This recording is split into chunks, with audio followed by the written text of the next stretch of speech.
we're back to our main topic this evening. It's been an unsettling week in Poland. Russian drones violated Polish airspace, prompting NATO forces to scramble jets and shoot several of them down. Now, the strikes didn't just stop at Poland because Romania's skies were also breached, sending alarms across the region and now raising questions about the growing seriousness and reach of this conflict beyond Ukraine's borders. And joining me now in studio to talk about the latest developments and to hear Ukraine's perspective, I'm joined by Yevheniia Kravchuk, the Deputy Chair of the Ukrainian Committee on Humanitarian and Information Policy. Yevheniia, I'm so happy to have you here with us in studio. Did you just come from Ukraine? You traveled from Ukraine? No, I'm traveling between trips, and my next destination point is United States, and then I'm coming back to Ukraine. So I'm happy to have you here with us. Well, also, I mean, Yevheniia, this week has been quite a chaotic one here in Poland.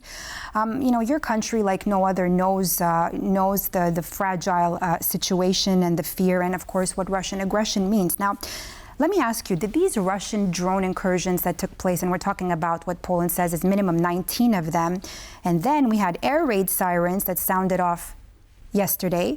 Do you think that it came as a shock for Ukrainians and to you personally? Of course, we know that Putin wants to push the limits, and we were trying to explain to our partners in NATO countries and beyond that the empire stops only where it stopped. That's the logic of the imperialistic war. Russia is not fighting a war on some, Donbas region, as someone might think. It's they want to influence. They want to be a superpower. They want to be feared. You had a few episodes showing how Russia wants to interfere in Moldovan elections, what's going on in Georgia, even this song contest. It might look like as, a soft power and so on and so forth, but it's part of the big game. Actually, it's the war between civilized world and non-civilized, those who do not respect border and rules.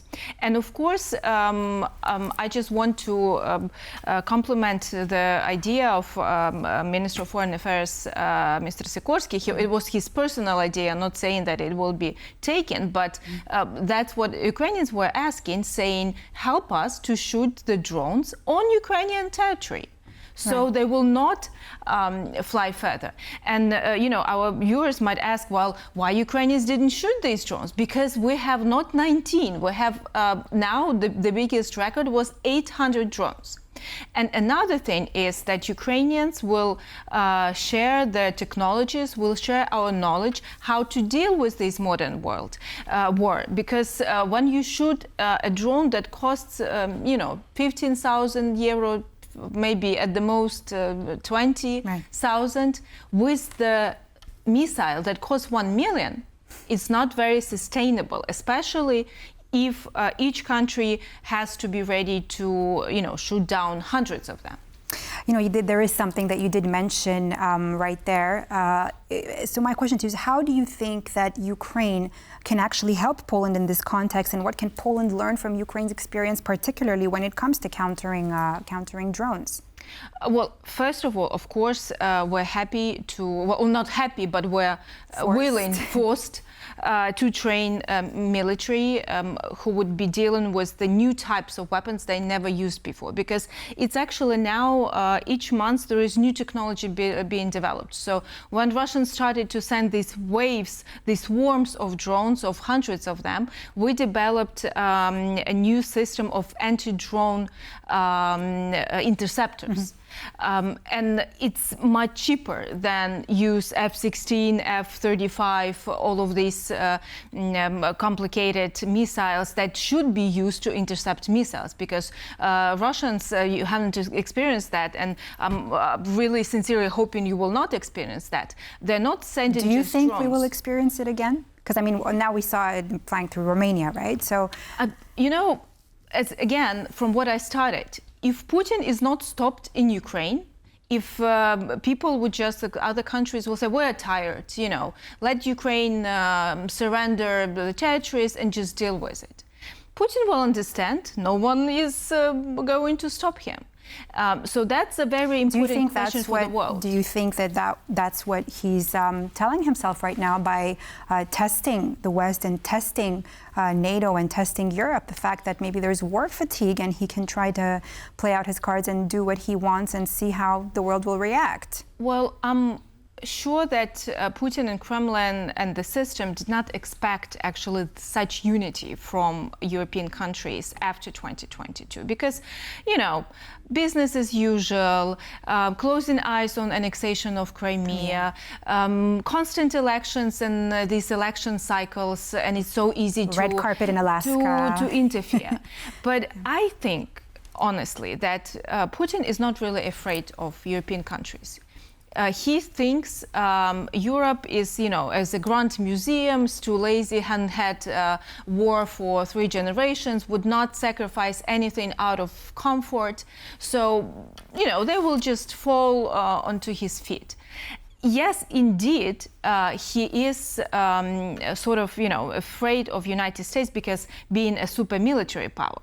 But again, when we're talking about Russia and the economy of Russia, it's the same as just Germany. So all of the European countries that are in NATO combined are much advanced in technologies. They have a much stable economy.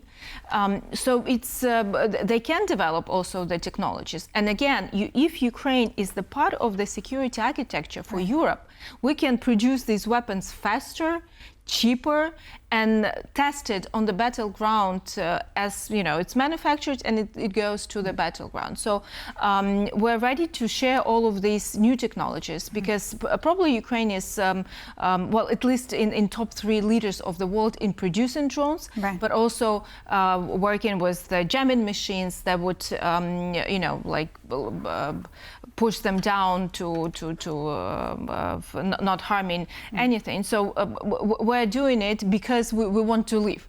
So we'll be sharing these technologies. But also, if you see, for example, how Israel is being helped. Israel is not part of NATO, but when there are missiles flying to Israel, it's not just Israelis who intercept them. Right. I spent quite some time in Israel, being the correspondent there, so I remember the ordeal since October 7. Actually, that's one of the other things I wanted to talk to you about. I mean, not just, you know, the Iron Dome, but there is something that I experienced in Israel, Yevheniia, and I want to talk about the humanitarian aspect. So my child, you know, was sent to daycare, and in times of crisis, such as incoming sirens, this is something that Poland is not necessarily prepared for. I think you can agree, right? I mean, with what we witnessed, and in one of our reporters' reports earlier on, we heard, you know, there's fear among Polish citizens. There's a lot of unease. Now, in that kind of scenario, Israel and Israeli children, they're somewhat ready, and they have a certain maneuver and tactics of how to deal with incoming sirens, how to protect themselves. What do you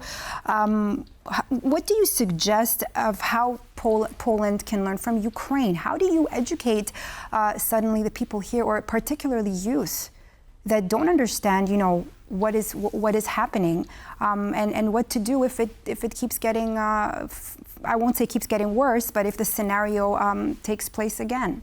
Well, first of all, everyone needs to know what they should do if there is a crisis. What supermarket is the closest one and would have the stable, you know, amount of food? What application on your phone would you use just to know about the information? Because I know that people in Poland, they receive just SMS saying, do not touch the drone, or if you see a drone, tell us.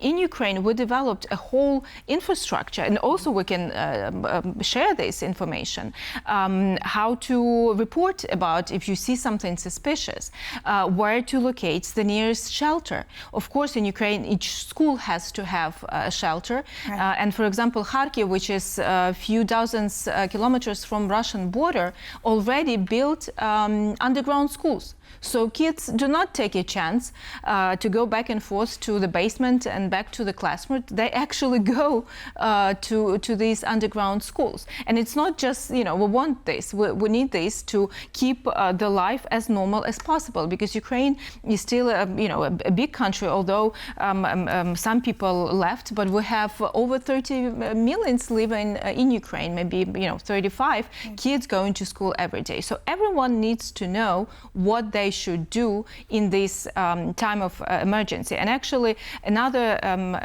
good example, and it's a NATO country now, it's Finland.